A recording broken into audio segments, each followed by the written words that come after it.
안녕하세요. 저는 스피드훈입니다. 반갑습니다.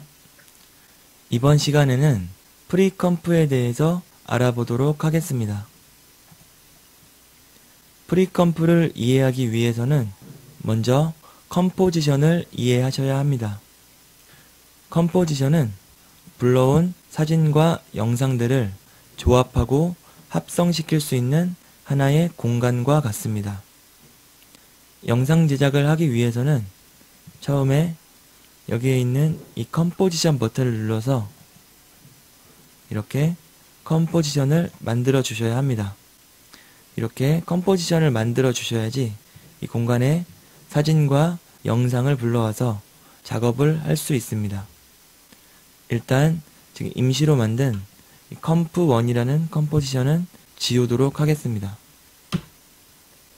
여기에 이렇게 A라는 컴포지션을 미리 만들어 두었는데요. 이렇게 A라는 컴포지션을 미리 만들어 두었기 때문에 이 공간에 이렇게 사진을 내려와서 작업을 할 수 있습니다. 그러면 컴포지션을 하나 더 만들어 보도록 하겠습니다. 컴포지션은 원하는 수만큼 여러 개 만들 수 있습니다. 이 컴포지션 버튼을 클릭한 다음에 이번에는 이름을 B라고 해주도록 하겠습니다. 나머지 크기랑 세부적인 사항들은 이대로 두고 OK를 누르도록 하겠습니다. 그러면 이제 이렇게 컴포지션이 두 개가 되었습니다. 각각의 컴포지션마다 이렇게 독립적으로 작업을 할 수 있습니다.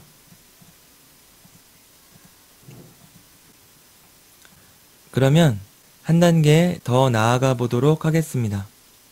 컴포지션의 중요한 특성 중 하나는 컴포지션 안에 또 다른 컴포지션을 넣을 수 있다는 것입니다. 한번 여기에 있는 이 B 컴포지션을 이 A 컴포지션 안에 넣어 보도록 하겠습니다. 지금 보시면 이렇게 잘 적용이 되는 것을 볼 수 있습니다. 만약 이 상태에서 다시 B 컴포지션으로 가서 사진의 위치를 변경해주면 이렇게 A 컴포지션에서도 사진의 위치가 바뀌는 것을 볼 수 있습니다. 같은 원리로 B 컴포지션에 가서 이번에는 이렇게 시간이 지남에 따라 위치가 이동하는 애니메이션을 만들어주면 이 A 컴포지션에서도 이 원리가 그대로 적용이 되는 것을 볼 수 있습니다. 만약 이 상태에서 B 컴포지션을 회전시켜주면 이렇게 회전된 채로 애니메이션이 진행되는 것을 볼 수 있습니다. 지금 보시다시피 이렇게 움직임이 있는 컴포지션을 또 2차적으로 이렇게 변형을 시켜줄 수 있기 때문에 보다 다양한 응용이 가능하게 됩니다. 이제 오늘 다룰 프리컴프의 부분으로 조금씩 넘어가 보도록 하겠습니다. 지금까지 컴포지션 안에 또 다른 컴포지션을 불러와서 사용하는 것은 응용의 범위도 다양해지고 좋다는 것을 알아보았습니다. 그런데 작업을 하다 보면 어느 때는 이 사진이나 영상을 바로 컴포지션으로 묶어주고 싶을 때가 생길 수 있습니다. 원래는 이렇게 새로운 컴포지션을 만든 다음에 B 컴포지션에 있는 이 사진을 잘라내서 새롭게 만든 이 컴포지션에 붙여넣기를 하고 다시 B 컴포지션으로 가서 지금 만든 이 컴포지션을 이렇게 내려주는 것이 원래는 맞는 방법입니다. 하지만 지금 이 방법은 상당히 번거롭기도 할 뿐더러 시간도 오래 걸리게 됩니다. 지금 이 과정들을 한 번에 해줄 수 있는 방법이 있습니다. 그 방법이 바로 이번 시간의 주제인 프리컴프인데요. 일단 이 B 컴포지션을 다시 원래대로 바꾸도록 하겠습니다. 다시 원래대로 4번 사진만 나타나게 해 두었습니다.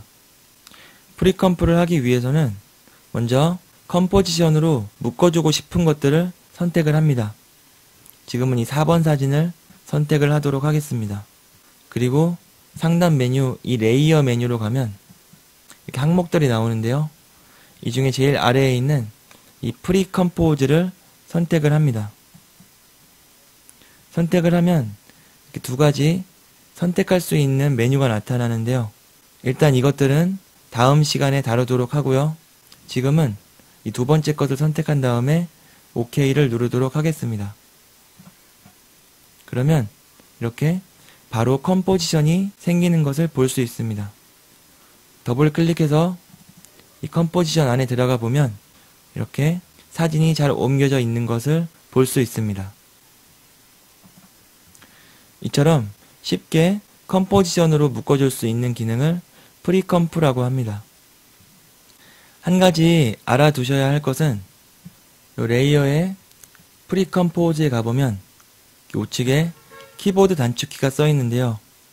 컨트롤 시프트 C라고 써 있습니다. 이 단축키는 꼭 알아두셔야 합니다. 상당히 자주 사용되는 단축키이기도 하고요. 이렇게 레이어의 프리컴포즈를 눌러주는 것보다 더 간결하고 빠른 방법이기 때문입니다. 예를 들어서 사진을 클릭하고 키보드 단축키 컨트롤 시프트 C를 누르면 이렇게 쉽게 프리컴프를 할 수 있는 것을 볼 수 있습니다. 네, 이번 시간에는 이렇게 프리컴프에 대해서 알아보았습니다. 프리컴프를 잘 활용해주면 복잡한 애니메이션도 쉽게 만들 수 있으니 잘 기억해 두시기 바랍니다. 그러면 이번 시간은 여기서 마치도록 하고요. 다음 시간에는 아까 나왔던 프리컴프의 두 가지 메뉴들, 이 두 가지 메뉴들에 대해서 말씀드리도록 하겠습니다. 지금까지 스피드 훈이었고요. 모두 수고 많으셨습니다. 감사합니다.